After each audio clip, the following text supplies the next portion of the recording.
In front of me is an LG F60, and today I will show you how to take a screenshot on the device.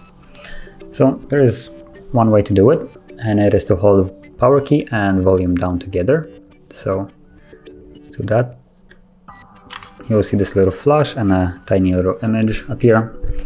And now your screenshot can be found in the photo album, which here. Choose later, want to update. And as you can see, there's the screenshot that we just took.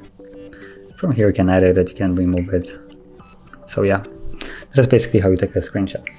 Now, if you found this very helpful, don't forget to hit like, subscribe, and thanks for watching.